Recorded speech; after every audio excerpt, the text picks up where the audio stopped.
salam, when he talked to his own people, he asked them the question first. Before they asked him about Allah, he asked them first. إذ قال لأبيه وقومه ما تعبدون. He said to his father and to his own people, what do you worship? Tell me about your own God.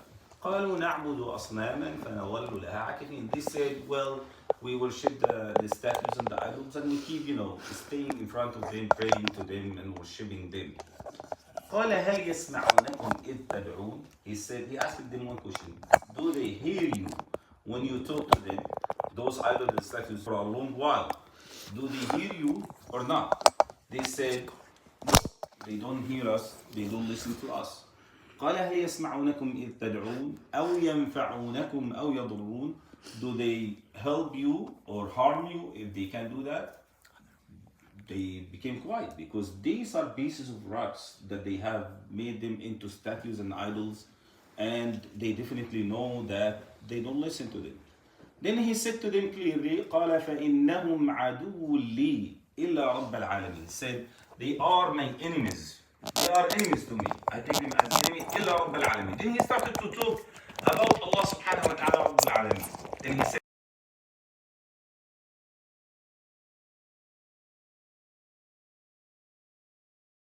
الذي خلقني فهو يهدين. This is the first thing you talk when you're talking about Allah subhanahu wa ta'ala.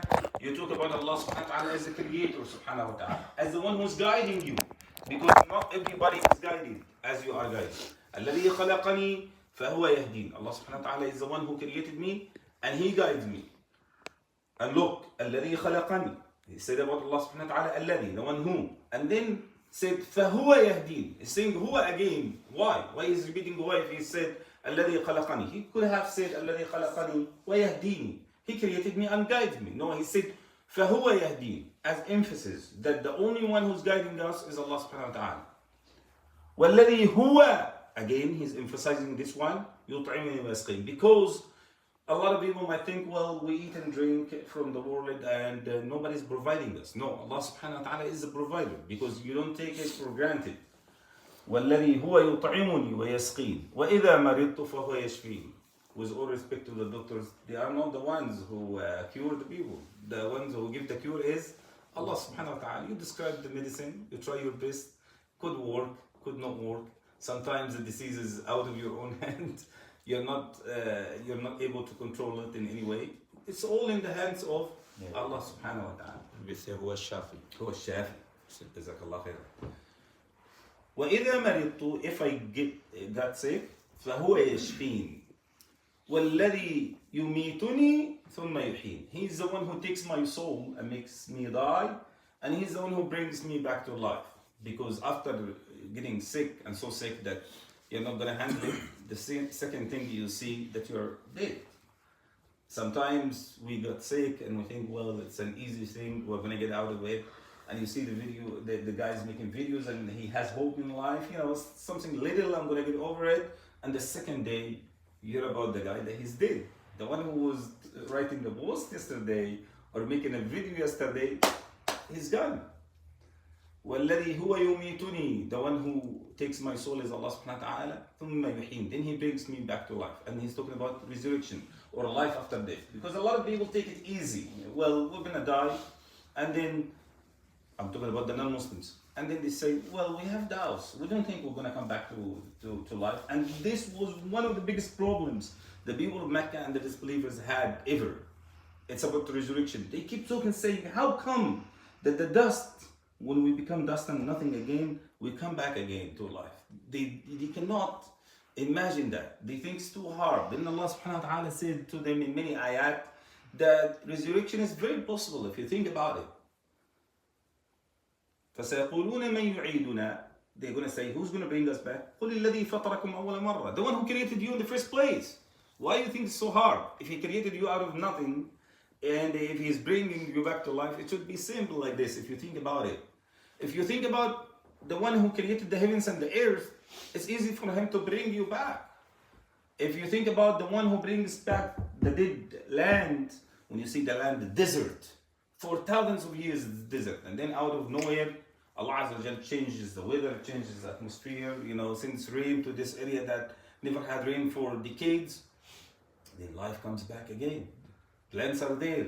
People are coming to live in this area that was deserted for hundreds of years or thousands of years. If you look at the map of the earth right now that we have, it's not the same map thousands of years ago. The rivers were not the same place, the oceans were never the same place, the land were not, Allah changes everything. So when you think about it, yes, Allah subhanahu wa ta'ala is the one who takes the life, and He's the one who's giving the life back on the day of judgment. وَالَّذِي يُمِيتُنِي ثُمَّ يُحْيِينِ. And then what? What's after the death? وَالَّذِي أَطْمَعُ أَن يَغْفِرَ لِي خَطِيئَتِي يَوْمَ الدِّينِ. He's the one that أطمع. I have so much hope in His mercy that He's going to forgive my sin on the day of judgment. You see, all of us have this hope. We share this hope as Muslims. That's the thing that makes us, hope in the mercy of Allah subhanahu wa ta'ala and hope to enter the Jannah of Allah subhanahu wa ta'ala. رَبِّ هَبِ لِي حُكْمًا وَأَلْحِقْنِي بِالصَّالِحِينَ. He said, oh Allah, give me hukm, judgment or wisdom or knowledge in this dunya. وَأَلْحِقْنِي بِالصَّالِحِينَ. And when you take my soul, group me with the righteous people. وَأَلْحِقْنِي بِالصَّالِحِينَ. And that's one of the dua that we see over the Quran, a couple of times or 3 times. وَأَدْخِلْنِي فِي عِبَادِكَ الصَّالِحِينَ. That's a dua of Prophet Dawood, if I'm not mistaken. وَأَدْخِلْنِي or Sulaiman, وَأَدْخِلْنِي فِي عِبَادِكَ الصَّالِحِينَ. Enter me and group me with your righteous, slaves. And he was making this dua after Allah Azza wa Jal completed everything to him. After He gave him the kingdom, the prophethood, everything he has dreamed about, he got it. Then he's making the dua, when you take my soul, رَبِّ هَبْ لِي حُكْمًا وَأَلْحِقْنِي بِالصَّالِحِينَ. Group me. After you give me all that, group me with the righteous people. Group me with them. He's living as a righteous man, but when he's talking about the afterlife. When he goes to Allah subhanahu wa ta'ala, he wants to be with this group. وَاجْعَلْ لِي لِسَانَ صِدْقٍ فِي الْآخِرِينَ. Make me have a tongue of truth, saying the truth, فِي الْآخِرِينَ, in the afterlife. Subhanallah. This dua to us, if we're making dua, we will make this dua in the dunya. Oh Allah, make me say the truth all the time. But make me say the truth on the akhirah. Yes, when I speak the truth on the akhirah, mean I'm so confident, I'm safe, I'm good. I will speak for myself in the akhirah and say alhamdulillah and praise Allah subhanahu wa ta'ala that we passed the dunya in a good way and then we come here. وَاجْعَلْ لِي لِسَانَ صِدْقٍ فِي الْآخِرِينَ وَاجْعَلْنِي مِنْ وَرَثَةِ جَنَّةِ النَّعِيمِ. Make me one of the inheritors of Jannat al-Na'im. You see? Because Allah subhanahu wa ta'ala, when He talks about us, the believers, He says, أُولَٰئِكَ هُمُ الْوَارِثُونَ. Those are the inheritors. What we're going to inherit. It's not money, it's not fortune, it's not land, it's not houses, no. الَّذِينَ يَرِثُونَ الْفِرْدَوْسِ. They're going to inherit what? Al-Firdaus. The highest level of Jannah. Al-Firdaus. This is the highest, the top level of Jannah. هُمْ فِيهَا خَالِدُونَ. So, وَجَعَلْنِي مِنْ وَرَثَةِ جَنَّةِ النَّعِيمِ. This is the dua of Prophet Ibrahim still. He's making the dua after he showed to them and explained to them about Allah subhanahu wa ta'ala. And then he showed to them what he is hoping in the akhirah. وَغْفِرْ لِأَبِي. Forgive my father. See the love that Ibrahim has towards his father. He is hoping in Allah subhanahu wa ta'ala to guide his father into the last minute. إِنَّهُ كَانَ مِنَ الضَّالِّينَ. He was one of the misguided people. وَلَا تُخْزِنِي يَوْمَ يُبْعَثُونَ. Do not shame me on the day that you resurrect everybody. Do not shame me by what? By sending my father to the hellfire. That's the thing. He was so worried about it. He wants his father to make it to Jannah. وَلَا تُخْزِنِي يَوْمَ يُبْعَثُونَ يَوْمَ لَا يَنْفَعُ مَالٌ وَلَا بَنُونَ. He knows definitely that money is not going to help, children are not going to help. إِلَّا مَنْ أَتَى اللَّهَ بِقَلْبٍ سَلِيمٍ. What is the thing that's going to help you? What is the exception here? If you come to Allah subhanahu wa ta'ala with a qalb salim, with a good heart, with a pure heart that's full of iman to Allah subhanahu wa ta'ala. And then he's talking about the Jannah. وَأُزْلِفَتِ الْجَنَّةُ الْمُتَّقِينَ. When we come and the resurrection is over, you're going to find that the Jannah is coming near to you. You don't have to walk so much for it. It's coming to you. وَأُزْلِفَتْ. It's getting near to you. الجنة للمتقين وبرزت الجحيم للغاوين. The Jahim, the hellfire, is being so evident, shown to you, to the al-ghawin, to the people who were misguided, the kuffar, and the people who are in the hellfire. So he's bringing a lot of scenes of the day of judgment and what's gonna happen. And then he's saying that they're gonna فَكُبْكِبُوا فِيهَا هُمْ وَالْغَاوُونَ. They're gonna be thrown over their faces.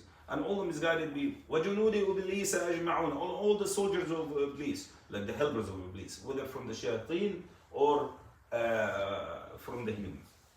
قالوا وهم فيها يختصمون. They will have an argument in the hellfire. And that's why we see in Surah Safat and other surahs as well, when the disbelievers argue with each other, they're blaming each other. A group say, you are the reason why you're here. The other group say, no, we didn't force you to. You just listen to us and follow us. So even if we have own influence on you, don't throw the blame on us. But this argument is not going to help anybody. قالوا وهم فيها يختصمون تالله, by Allah, we swear by Allah, إن كنا لفي ضلال مبين, we were in a great misguidance. إذ نسويكم برب العالمين, when we make you equal to Allah subhanahu wa ta'ala, رب العالمين. See, that's the biggest thing. When they started to make some humans equals to Allah subhanahu wa ta'ala, or some idols and statues equal to Allah subhanahu wa ta'ala, that is a big mistake, which is shirk. Shirk, taking partners besides Allah subhanahu wa ta'ala. So that's why all the messengers and prophets of Allah subhanahu wa ta'ala came with number one is the message of Tawheed. Worship Allah subhanahu wa ta'ala alone. Pray to Allah subhanahu wa ta'ala alone. Believe in Allah subhanahu wa ta'ala and put your trust in Allah subhanahu wa ta'ala. Make dua only to Allah subhanahu wa ta'ala. Don't go to seek the help of the statues or the idols or the other items of worship. Don't do that. Don't do that. And unfortunately, till this modern time that we live in, with that much knowledge that we have, you see some Muslims, out of ignorance, when they don't give birth for children for a long time, they might go to church. And that's shameful. Why would you go to a church? You don't believe in your religion? They go to the priest, then they start to give them some spells or some words or some holy water to shower with. That's crazy. It's like you're saying you don't trust your religion and you're going to another religion to seek help, or to go to someone who's Sikh or any other religion. That's not acceptable. Or sometimes they tell them fairy stuff, go sleep one night in the grave or next to the graves so that you have haml or you conceive a baby. That's crazy. They do that. All these actions reflect the shirk. In a way or another, these are acts of shirk. You don't put your trust in Allah subhanahu wa ta'ala. جزاكم الله خيرا وصلى الله عليه وسلم.